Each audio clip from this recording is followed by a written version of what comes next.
Hello everyone. आज हम लोग 6 class Hindi second term exam का क्वेश्चन आंसर सॉल्व करेंगे। ठीक है, तो सबसे पहला है गद्यांश। तो गद्यांश को क्या पढ़ेंगे, ध्यान पूर्वक गद्यांश को पढ़कर और उसका उत्तर देंगे। ठीक है, तो मनुष्य पहले गद्यांश पढ़ते हैं। मनुष्य का जीवन संघर्ष और कठिनाइयों से भरा है। यदि जीवन में संघर्ष एवं असफलता न हो तो सफलता के आनंद की सच्ची अनुभूति भी नहीं हो सकती है। पराजय होने पर भाग्य को दोषी ठहराना पतन की ओर ले जाता है। यदि सच्ची लगन हो तथा असफलता के कारण को तलाश कर नए उत्साह के साथ ईमानदारी पूर्वक प्रयत्न करते हो तो सफलता अवश्य मिलती है। कहते हैं कि जिसकी इच्छा शक्ति दृढ़ होती है वह व्यक्ति कभी असफल नहीं होता है। दूसरी ओर जो व्यक्ति मन में हार जाता है वह आरंभ से गलत तर्क गढ़ने लगता है और आलसी बनकर अपने भाग्य एवं जीवन को क्या करता है, कोसते रहता है। तो अब हम लोग ज़्यादा टाइम इधर उधर व्यस्त नहीं करेंगे, पहले आंसर और प्रश्न और आंसर का बात करेंगे। ठीक है, तो पहला प्रश्न है पराजय होने पर भाग्य को दोषी ठहराना कहाँ ले जाता है। तो इसका आंसर होगा दोषी ठहराना पतन की ओर ले जाता है। ठीक है, अगला प्रश्न है कैसे व्यक्ति को सफलता मिलती है। जो व्यक्ति ईमानदारी पूर्वक प्रयत्न करते रहते हैं। ठीक है, अगला प्रश्न है भाग्य और जीवन को कौन कोसता है। तो इसका उत्तर होगा जो व्यक्ति मन से हार जाता है। ठीक है, अगला प्रश्न है इस गद्यांश के उचित शीर्षक बताएं। तो इस गद्यांश के उचित शीर्षक जो होगा मेरे हिसाब से भाग्य विधाता होगा। ठीक है, दूसरा प्रश्न है शब्दार्थ। पहला है दासी। दासी का अर्थ क्या होगा, नौकरानी। कृपाण का क्या होगा, तलवार। भुकुटी का क्रोध। घात का प्रहार। छबेली का सुंदरी चंचल। नीलाम का बोली लगाकर सामान बेचना। ठीक है, अगला प्रश्न है निम्नलिखित वाक्यों के भाव स्पष्ट करो। कानपुर के नाना की मुँह बोली बहन छबीली थी। लक्ष्मीबाई नाम पिता की वह संतान अकेली थी। नाना के संग पढ़ती थी वह नाना के संग खेलती थी। बरछी ढाल कृपाण कटारी उसकी यही सहेली थी। इसको हम लोग को भाव स्पष्ट करना है। ठीक है, तो देखते हैं आगे। इसका उत्तर होगा झांसी की रानी कविता के इस पद में लेखिका ने कहा है कि कानपुर के नाना साहेब ने बचपन में ही रानी लक्ष्मीबाई की हक प्रतिभा से प्रभावित होकर उन्हें अपनी मुँह बोली बहन ना बना लिया था। नाना साहेब उन्हें युद्ध विद्या की शिक्षा भी दिया करते थे। ठीक है, लक्ष्मीबाई बचपन से ही बाकी लड़कियों से क्या थी, अलग थी। उन्हें गुड्डे गुड़ियों के बजाय तलवार कृपाण तीर और बरछी चलाना अच्छा लगता था। अगला प्रश्न है उचित मिलान करो। साथ ही हाथ बढ़ाना। इसका कौन होगा, साहिर लुधियानवी। ऐसे ऐसे। टिकट एल्बम झांसी की रानी जो देखकर भी नहीं देखते। झांसी की रानी का होगा सुभद्रा कुमारी चौहान। जो देखकर भी नहीं देखते हेलेन केलर। इसमें गलती लिखा गया है, हेलेन होगा।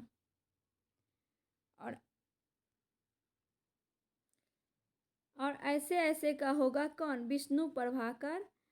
टिकट एल्बम का सुंदरा रामस्वामी।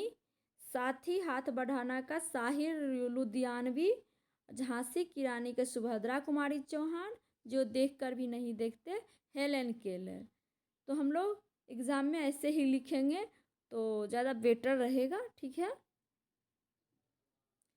अगला प्रश्न है, माँ मोहन के ऐसे ऐसे कहने पर क्यों घबरा रही थी? तो इसका अब हम उत्तर देखेंगे।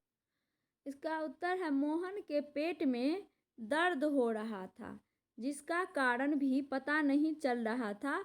वह पेट पर हाथ रखकर जोर जोर से करा रहा था।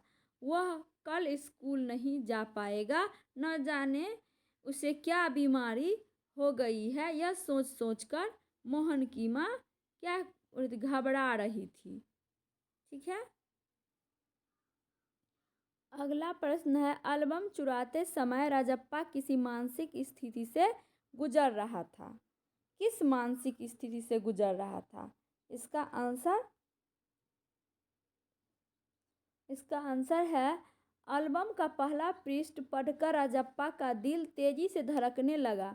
एल्बम चुराते समय उसका पूरा शरीर जैसे जल रहा था, गला सूख रहा था, चेहरा तमतमाने लगा था। राजप्पा ने एल्बम चुरा तो लिया, परंतु उसे बहुत ही दुखद मानसिक स्थिति का सामना करना पड़ा, क्योंकि उसे पता था कि उसने गलत काम किया है। ठीक है। अब अगला प्रश्न देखेंगे। अगला प्रश्न है, झांसी की रानी के जीवन की कहानी अपने शब्द में लिखो और यह भी बताओ कि उनका बचपन तुम्हारे बचपन से कैसे अलग था। और अगला है, प्रकृति का जादू किसे कहा जाता है? ठीक है।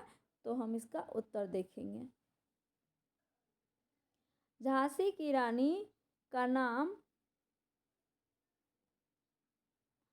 लक्ष्मीबाई था। बचपन में उन्हें सब छबीली नाम से पुकारा करते थे। वह बचपन से ही वीर और साहसी थी। लक्ष्मीबाई का बचपन अन्य बच्चों से भिन्न था। उनकी उम्र के बच्चे खिलौने से खेलते थे, परंतु उनके खिलौने बर्छी, ढाल, कृपाण जैसे हथियार थे। उनका बचपन हम बच्चों से क्या था? भिन्न था। हम बच्चे हथियार से नहीं खेलते, बल्कि वीडियो गेम, बिजली वाले खिलौने से खेलते हैं। किचन सेट हुआ, क्रिकेट हुआ, ये सब हम लोग खेलते हैं। लेकिन वो लक्ष्मीबाई जो थी वह कृपाण, ढाल, बर्छी से खेलती थी। चौथा है, प्राकृतिक के अनमोल खजाने को उसके अनमोल सौंदर्य और उसमें होने वाले नित्य प्रतिदिन बदलाव को प्रकृति का जादू कहा गया है, जिसमें ऋतुओं का बदलना, बसंतों में फूलों का खिलना, बागों में पेड़ों पर बैठे पक्षी, कालीन के समान फैले हुए घास के मैदान आदि। ठीक है। इसी को हम प्रकृति को क्या कहते हैं? जादू कहते हैं। प्रकृति में परिवर्तन हो रहा है तो उसको हम क्या कहेंगे? जादू कहेंगे। अगला प्रश्न है, रेखांकित शब्दों का भेद लिखो। कह विनीता की सादगी सबसे अच्छी लगती है। दाल में नमक ज़्यादा हो गया है। खेतों पर टिड्डियों के दल ने हमला कर दिया है। चार मीनार हैदराबाद में है। पिता का स्वास्थ्य ठीक नहीं है। ठीक है। तो इसमें जितना ये रेखांकित किया हुआ है वो कौन सा संज्ञा है उसका भेद लिखना है। ठीक है। तो सादगी कौन सा संज्ञा है, नमक कौन सा संज्ञा है, दल कौन सा संज्ञा है, चार मीनार कौन सा संज्ञा है, स्वास्थ्य कौन सा संज्ञा है। ठीक है। सादगी जो होगा वो भाववाचक संज्ञा होगा। ठीक है। अब देखते हैं आगे। नमक जो होगा वो हो जाएगा द्रव्यवाचक, और टिड्डी जो होगा वो दल में रहता है, समूह हो जाएगा, और चार मीनार हो जाएगा व्यक्तिवाचक, और पिता का स्वास्थ्य हो जाएगा क्या? भाववाचक। ठीक है। अगला प्रश्न है, शब्दों के लिंग बदलकर रिक्त स्थान भरो। श्रीमान, आप अपनी डैश को साथ लेकर आइए।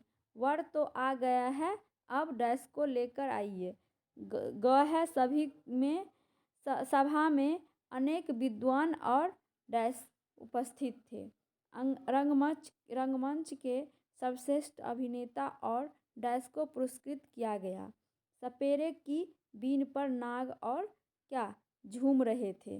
तो हम लोग इसको क्या करेंगे, लिंग परिवर्तन करके इसमें भरेंगे। ठीक है, इसमें भरेंगे। तो क का होगा श्रीमती, ख में होगा वधू, ग में होगा विदुषी, घ में होगा अभिनेत्री और र में होगा नागिन। ठीक है। अगला प्रश्न है, निम्नलिखित में से किसी एक पर क्या निबंध लिखो। दीपावली, दूरदर्शन, लाभ और हानि, खेलो और वृक्ष हमारे मित्र। ठीक है। और अगला प्रश्न है, सर्वनाम की परिभाषा उदाहरण सहित लिखें। तो जो सब दीपावली पे हम लोग, जो आपका मन हो उस पे आपको निबंध लिखना है। ठीक है। तो हम लोग लिखेंगे दीपावली पे। दीपावली हिंदुओं के त्यौहार में दीपावली का विशेष महत्व है। ठीक है। दीपावली को रोशनी का त्यौहार भी कहा जाता है। दीपावली का त्यौहार कार्तिक मास की अमावस्या को मनाया जाता है।